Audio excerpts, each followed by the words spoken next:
and welcome to Chanika English for our Pandey Politics. Welcome, sir. So, sir, this last week, I think it has been explosive now that everybody is fighting for their stance and for the upcoming elections. And I think the first thing I wanted to start on was Seeman's party, the Nam Tamilar Katchi. They have taken the go that they're fighting or their opponent is going to be DMK. They have made that clear. They want their main opponent is going to be DMK, and I think we've seen their leaders also doing the same. Recently, one of their leaders, Kali Ammal, has pointed out the things that Kanimuni, DMK MP Kanimuni has done in Mailadurai, where I think she's bought property or relating to a sugar industry for 1,500 crores. She has bought it for 85,000 crores. So I think they're pointing out things that DMK has mainly done. The reason I'm bringing this up is, what are they really trying to do, saying that DMK is the opposition? How are they banking on the vote? See, according to Nam Tamilar Katchi, NTK, which is already having a setback of not securing their own symbol. Their symbol called Ganna Kisan. So, they have already lost that symbol and they are fighting for the symbol. According to that party, both state parties, ADMK and DMK, are their opposition parties. Okay. Both the national parties, Congress and BJP, are opposition parties. According to them, there is no difference between ADMK and DMK ideologically. And there is no difference from BJP as well as Congress ideologically. That is what their stand is. But just because BJP is in central government and DMK is in state government, they have to oppose these two parties vehemently, because Congress is not in party, not in ruling, and the ADMK is not ruling the state. So, and of course it's been 3 years that ADMK is not in power, and it's been 10 years that Congress is not in power.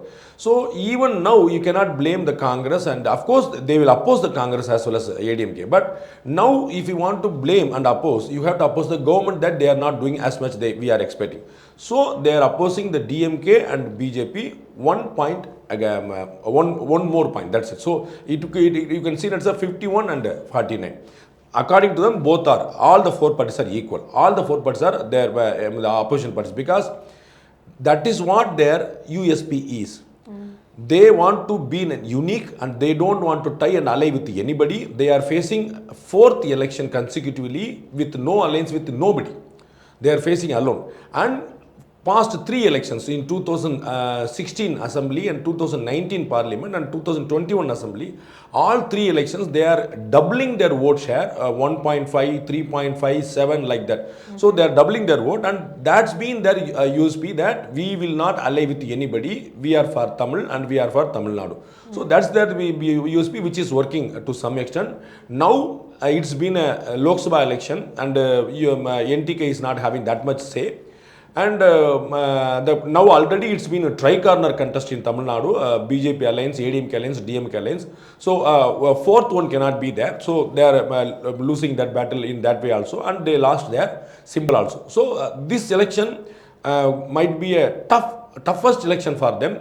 If they retained their previous vote share of 7%, which they got in 2021, they are having a very great future in 2026. If they lose their vote share below 7, they will have a tough time again. Okay. Former Chief Minister OPS, O Pannirselvam, he was given the option to contest using the lotus symbol, but he opted otherwise. He wanted to do it on a free symbol, I guess. And what is the reason behind that? Why didn't he just go with the lotus symbol? Because he's not with ADMK anymore. See, now he is not part of BJP. He is having ally with BJP. When you are in ally with the BJP, you should have a party, or you should have an organization, you should have an institution, something should be there. If you are contesting in BJP itself, that means you accept that I don't have a unique thing. According to me, Mr. O Pannirselvam faction of ADMK is having little more vote share than TMC, Mr. ex-minister, Central Minister G.K. Vasan's party. Okay. But G.K. Vasan party got 3 seats. Correct. And Mr. O Pannirselvam got only 1 seat. What I learned from this alliance in Tamil Nadu, BJP is having a second largest alliance in Tamil Nadu now. Patali Makkal Kachi, Mr. T.T. Vidinaran, Mr. OPS and G.K. Vasan and a lot of people are there. It's seen as a second largest alliance in Tamil Nadu. In this alliance, Mr. TTV as well as Mr. Opanisulam opt for better seats and better numbers and seats of their choice, constituencies of their choice. But they have a focused agenda in this election. One, revival of their own party as well as getting back the hold of AIDMK. Once you contest from lotus symbol, you have to become the member of the BJP party. Only Form 16, Form A and Form B, they will give issue only to the party member. You cannot issue the lotus symbol to whoever comes and whoever goes. You have to give issue that symbols only to your party member. Then if Mr. Opanisulam contesting with lotus symbol, he has to become the party member of BJP. Then obviously he will lose his main battle which he want to retain the AIDMK. So he is having AIDMK Urimai Meetpu Kulu, that is retaining the AIDMK. They want to take it back to the past glory. That's what their agenda is. Is it possible? In politics, anything is possible, nothing is impossible. In 84, BJP was having 2 seats, 2 parliament seats. Just within 30 years of history, now they are having the world's largest party in India. So it is not that in 1991, DMK got only 2 seats in Tamil Nadu. Now they are in power for the 4th time after 1991. So in politics, you cannot figure out that, okay, this will last their future, this will gain. Anything may happen, anything may not happen. So it's all up to their. In this way, I would like to put, if you continuously commit 3 mistakes, you have less chances to revive. Okay. If you commit 1 mistake, next you corrected it, next 1 mistake, next you correct, still you will survive. That is how Congress party as well as Communist parties are surviving. They will commit mistake, sometimes they will correct it, again they will commit mistake, again they will correct it. That is how they are surviving. Okay. BJP is a party with no political mistakes. So they are continuously succeeding. Congress and BJP, even after lot of mistakes politically, they are able to survive because one election or another election, they will correct it. So if you continuously doing, see, Congress party might have its 3rd choice now. So again, 3rd chance now. If again they commit a great mistake, of course they almost committed the mistake, almost they committed. Let us see how the public is supporting them. If again they are losing it, I am not talking about losing or winning. I am talking about committing mistakes. Correct. So, okay, losing and winning election is a different game. If they commit mistakes continuously thrice, they will lose the battle once for all. So, according to Mr. O. Pannirselvam, he is very confident, and of course we all are aware that it's an open secret also that BJP is very much supporting Mr. O. Pannirselvam.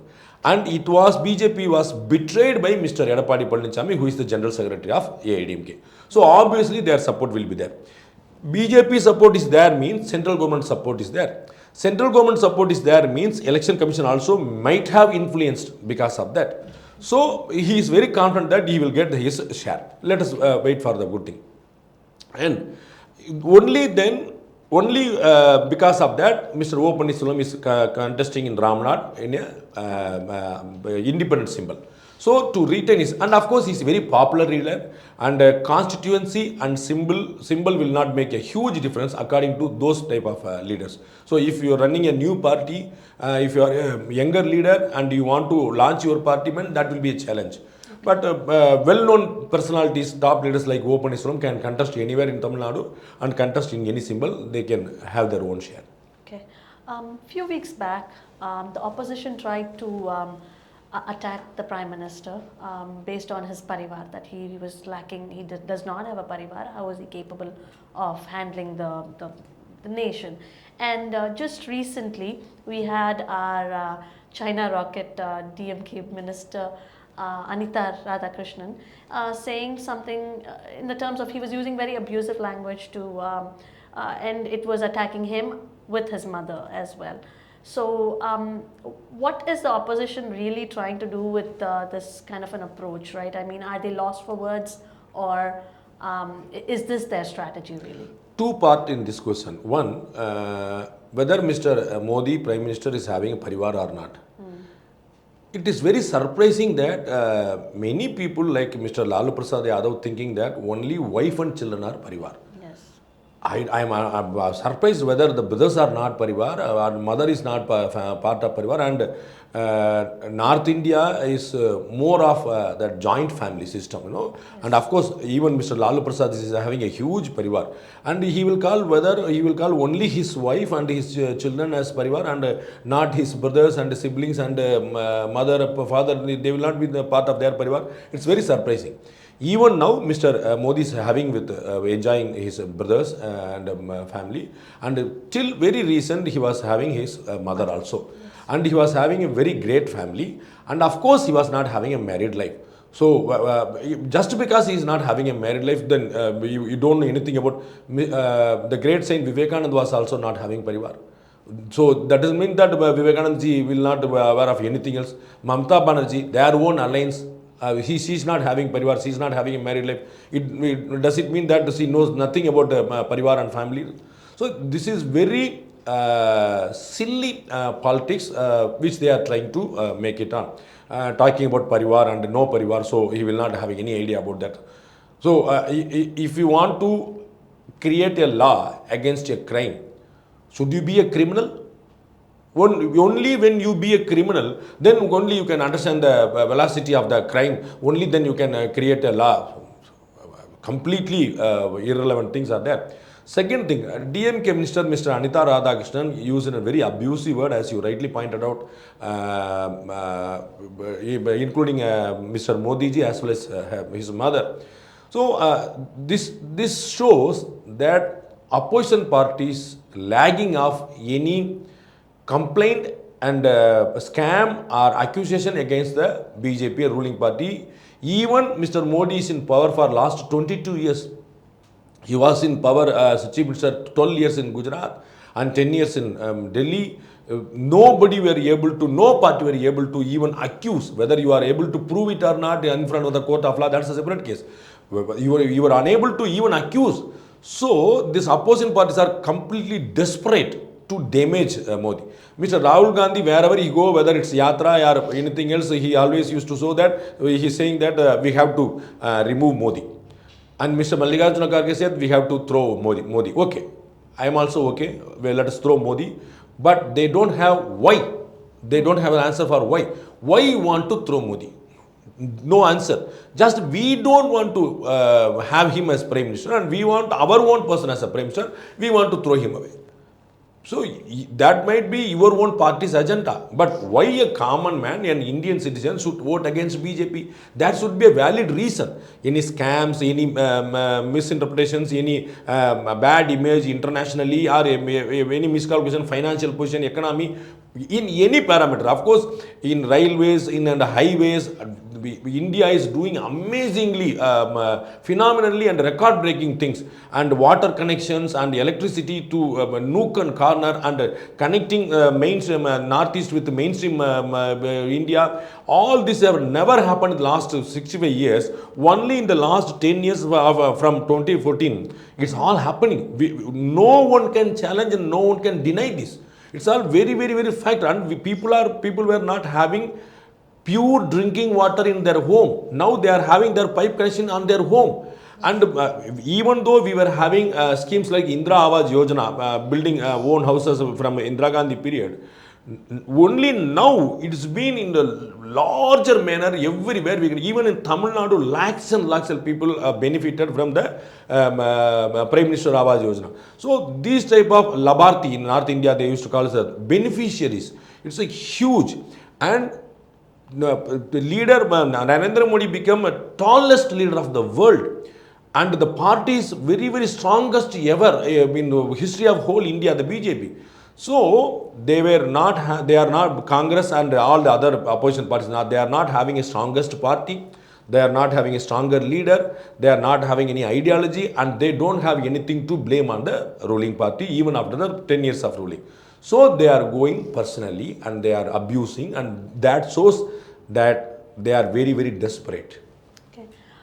Two things that we have seen in the past in Tamil Nadu when it comes to election is one is they've always played on the caste religion, and then the other is bribing for vote. So caste and religion, I guess that's still going on. But to look at the second part of it, for the bribing for vote, we recently had Tamil Nadu BJP Annamalai President Annamalai. He made the statement that for Coimbatore, the constituency he is contesting for, he is not even going to give a rupee for a vote. That's what he made a statement, which the ADMK leader, Edappadi Palanisamy, he said that this is not possible, right? And to which Annamalai actually came back and said, no, let me prove it to you and I will do this in Coimbatore. So, is it really possible doing it without? See, 2-3 things in this question. One, religion and caste is not only happening and being a main idea, not only in South India or Tamil Nadu, it has been Indian phenomena, national phenomena. Yes. It plays a major role throughout India, whether Yes. it's Bihar, mostly it's on caste. If it is in UP, mostly it's on religion. So throughout India, it happens. Everywhere they will take Hindu, Muslim, and Brahmin, non-Brahmin, all those things, MBC, SC, ST. Even Mr. Rahul Gandhi, wherever he goes, he said Narendra Modi is not OBC. We will have a caste census if we come to power. So this card of caste and religion will be taken by the political parties everywhere throughout India. One. Probably something we cannot get rid of at the moment. Not, I will come to that later. So it is a national phenomenon throughout India. Okay. Of course, South India is highly influenced by money, cash for vote, Yes. than North India. Correct. Of course, there also in North India also there is cash for vote scheme is there, and the idea is there, and the people are giving money and getting money, that's there. But in South India, especially in Tamil Nadu, that became the capital of whole India, and it's highly influenced for cash for vote scheme is visibly existing here. Correct. But for me, according to me, all these three is not the main reason of a candidate to win or lose. Okay. These three things could be 3 of 10 major things. Okay. We have to see the party, we have to see the candidate, we have to see the opposition party, we have to see the prime minister candidate, we have to see the local government. Lot of things will obviously influence in the winning or losing of any election. It is not that I give money. Of course, we are all aware. In 2021 assembly election, Tamil Nadu, all the parties gave money to every voter. All the parties. No party can claim that we have not given money to. I mean it, no party. Then only one party won the election. And ADMK gave money and DMK gave money. How DMK came to power? So now the people of Tamil Nadu become wise enough to get money from every other party and to vote of their own choice. So previously, 15 years back, when before the Vijaykanth era, Mr. Vijaykanth started his party and contested his first election in 2006. Before that, people were thinking that if we get money from any other party, we have to be loyal to them. Correct. And we have to vote for them. Now, after Vijaykanth, he repeatedly insisted that get money from everyone, vote for DMDK. Because he was saying that money is not their own. That is not the government money. That's your money. They made their money out of you. So whenever the political party is giving money to you, get it and vote for us. That's what his slogan. And people were very much convinced. Of course, even though they have not voted to him, they took the first part of it. Okay, we can have money from every other party and we can vote to our choice, vote to any of our choice. So that is what happening here. So all the parties will give money. In tough tough competition, like Teni, Mr. TTV and Mr. Tangathamal is there. In Kanyakumari, Mr. Pon Radhakrishnan is, and sitting MP, Mr. Vijay Vasant is there. So in South Madras, Dr. Tamilisai and Tamilachandangabadi sitting MP is there. So lot of, in almost, mostly in 40 constituencies, including Puducherry, in Tamil Nadu and Puducherry, almost 25 constituencies having strongest tri-corner contest. almost 33 percentage. So no one can predict that which side it will go. Or any side it may go because it's strongest tricorner contest. So in most of these constituencies, political parties will give money to voters. Okay. So whether all the three parties will win every constituency? No, only one person will win from each constituency. So caste for vote is a separate game. So people will find their caste, find their religion, get their money. But they will vote only not on these three heads.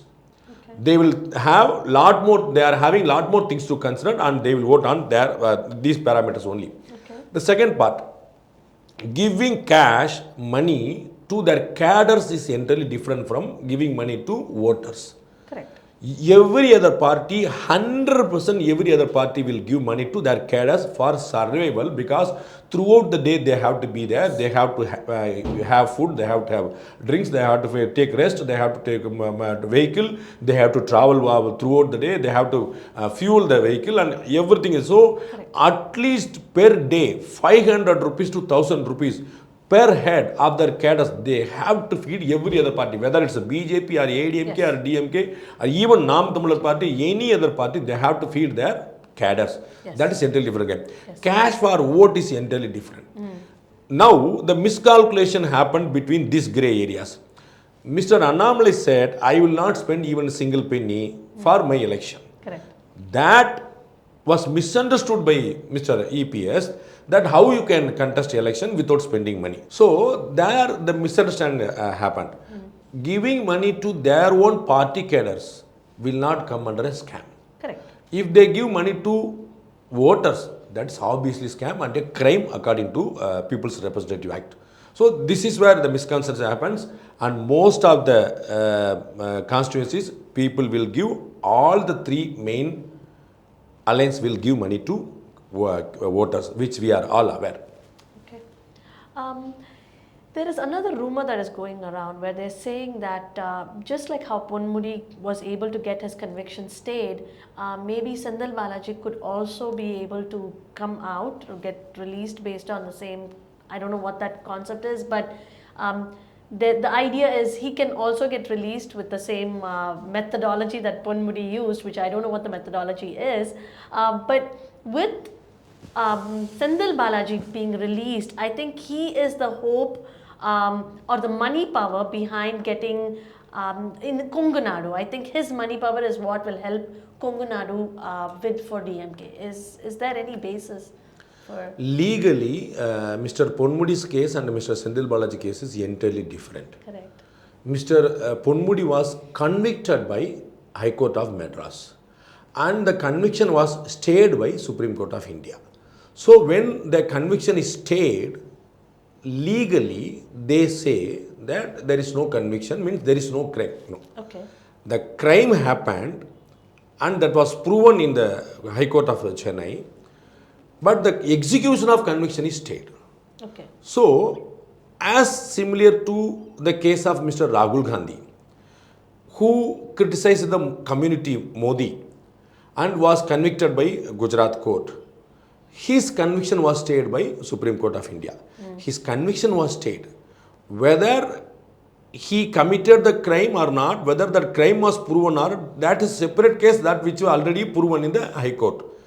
The Supreme Court says, if we not stay the conviction, those people, Mr. Rahul Gandhi or Mr. Ponmudi, may have a irreparable loss. Okay. So obviously they lost their MP seat as well as the ministerial berth, and they will have a irreparable loss which is unable to recover.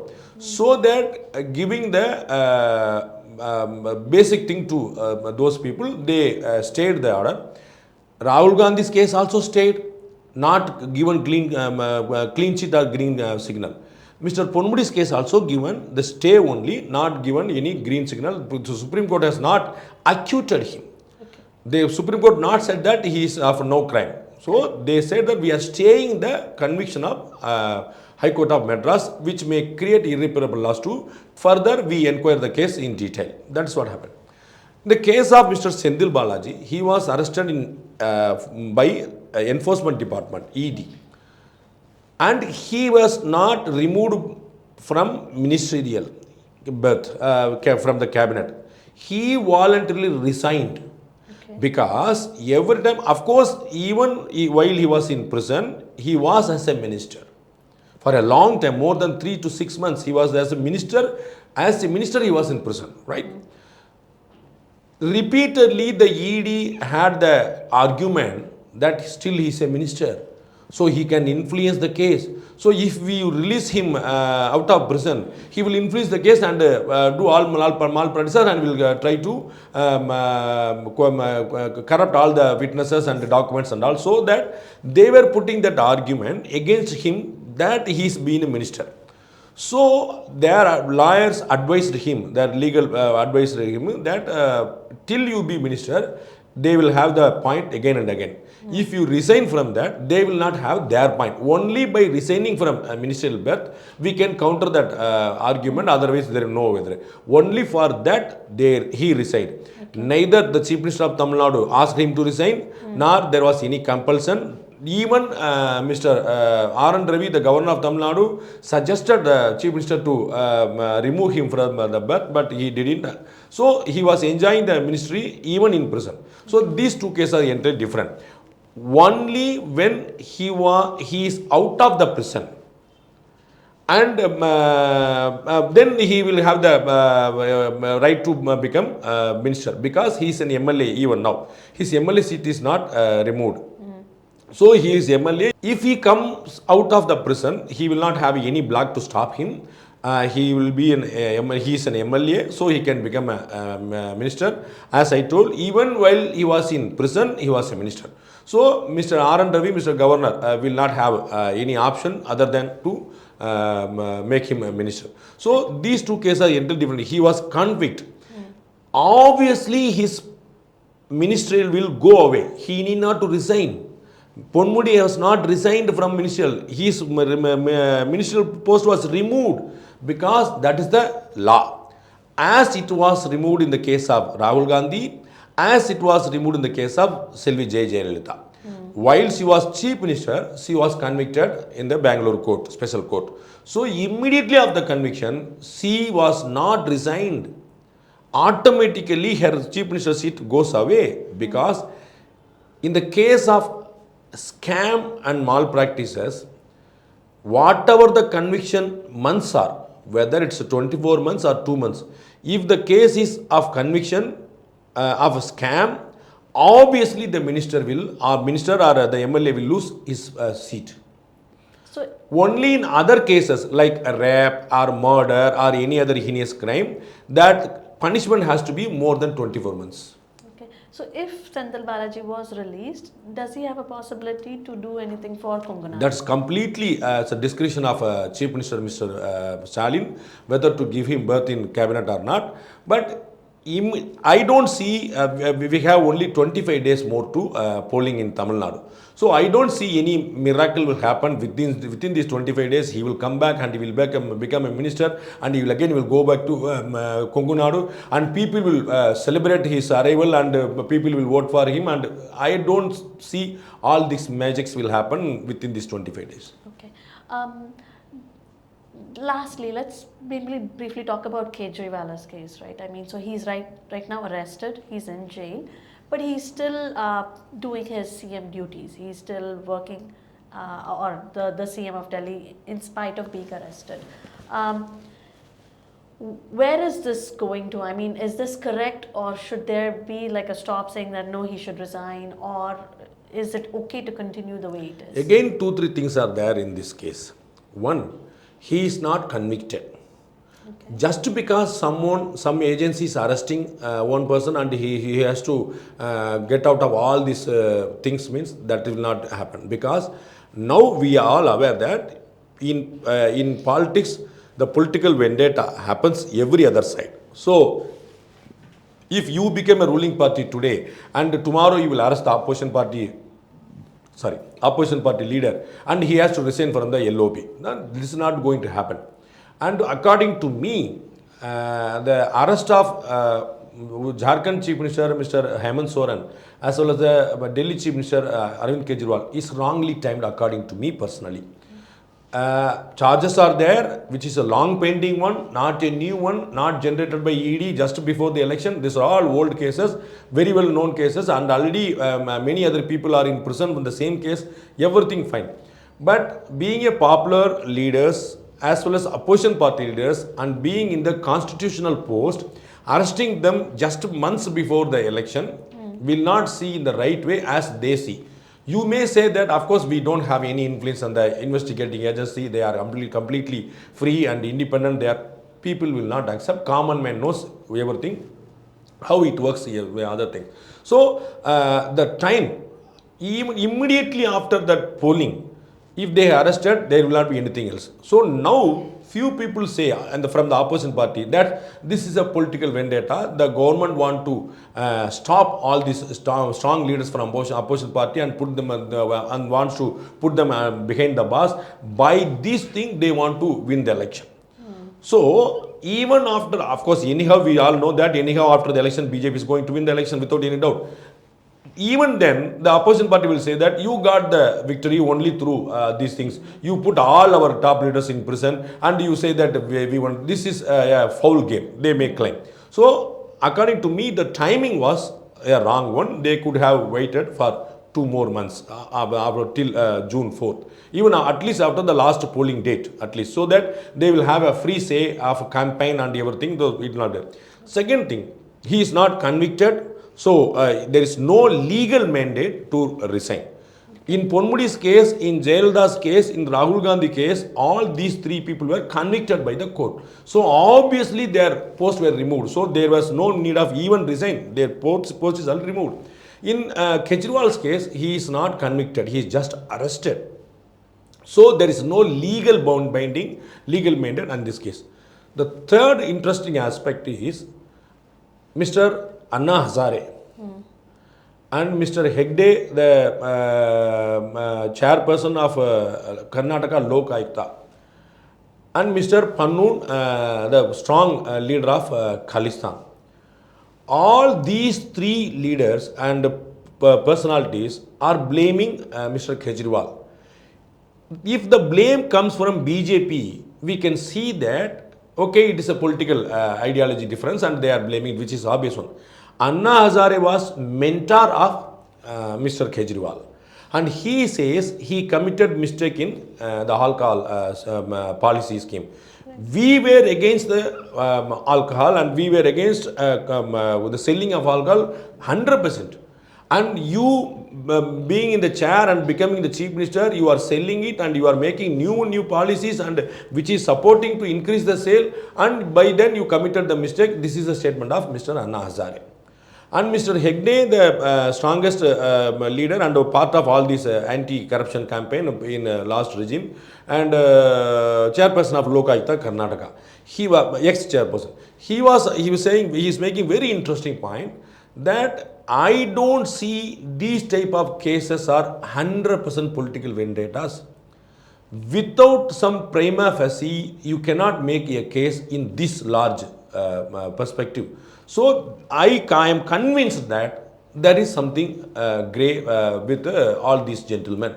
The second point, Mr. Pannoon, who is a strong Khalistan leader, he says that, you were having lot of links with us. You had a discussion between 2014 to 22 with Khalistan leaders in America, and you had money from our side, and you done all this. Now you are saying that I am this one, this. So, when strongest charges coming from 3 major sides, we cannot ignore the blame as okay, this is a 100% political vendetta. Something is there, we have to wait for the judiciary mandate. Okay. Thank you so much for your time, sir. Thank you very much. Thank you for watching Chanakya English. Stay tuned for more such discussions.